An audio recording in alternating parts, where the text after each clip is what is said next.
এবার নিজ দেশে তীব্র প্রতিবাদের মুখে পড়েছেন ইসরায়েলের প্রধানমন্ত্রী বেনিয়ামিন নেতানিয়াহু। ইরানের সঙ্গে রক্তক্ষয়ী যুদ্ধের স্বজন হারিয়ে ক্ষোভে বিস্ফোরিত হয়ে উঠেছে দেশটির নাগরিকরা। পুরো ইসরায়েল জুড়ে হাজারো মানুষের কণ্ঠে এখন একটাই দাবি, যুদ্ধ থামাও। নেতানিয়াহুর দীর্ঘদিনের কঠোর নীতির বিরুদ্ধে এবার শুধু বিরোধীরা নয়, তাকে সমর্থন করা নাগরিক সমাজও প্রতিবাদ করছে। 28 মার্চ রাত থেকে শুরু হওয়া এই বিক্ষোভ যা এখনো চলমান। প্রশ্ন উঠছে, তাহলে কি নেতানিয়াহুর সময় সত্যি ফুরিয়ে আসছে?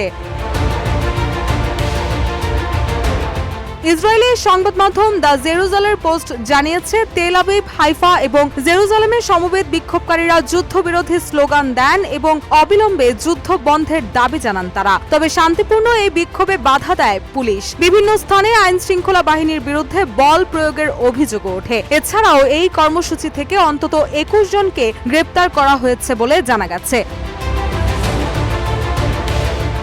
নেতানিয়াহুর বিরুদ্ধে আন্দোলনে প্রথমবারের মতো সরকার বিরোধী প্রধান সংগঠনগুলোর সঙ্গে বামপন্থী গোষ্ঠীগুলো একত্র হয়ে রাজপথে নেমেছে। এই আন্দোলনে সবচেয়ে উত্তপ্ত পরিস্থিতি তৈরি হয় তেল আবিবে। সেখানে সবচেয়ে বেশি গ্রেপ্তারের ঘটনা ঘটে। অন্যদিকে হাইফার বিক্ষোভকারীরা সড়ক অবরোধ করলে পুলিশের সঙ্গে তাদের দফায় দফায় সংঘর্ষ হয়।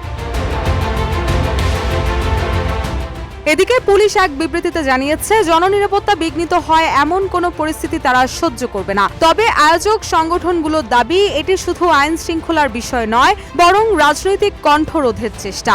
এছাড়াও আন্দোলনের অন্যতম সংগঠক স্ট্যান্ডিং টুগেদার স্পষ্ট বার্তা দিয়েছে, যুদ্ধ বন্ধের দাবিতে তাদের আন্দোলন চলমান থাকবে, বরং আরো জোরালো হবে। যুদ্ধ, নিরাপত্তা আর রাজনীতির এই জটিল সমীকরণে এখন বড় প্রশ্ন, জনগণের চাপের মুখে কি তবে এবার ক্ষমতা হারাতে বসেছেন নেতানিয়াহু, নাকি আরো কঠোর অবস্থানে গিয়ে এই সংঘাতকে নিয়ে যাবেন নতুন এক বিপজ্জনক মাত্রায়? সময়ই বলে দিবে হয়তো সেই উত্তর। রুশা সুর, নিউজ ডেস্ক, ইত্তেফাক।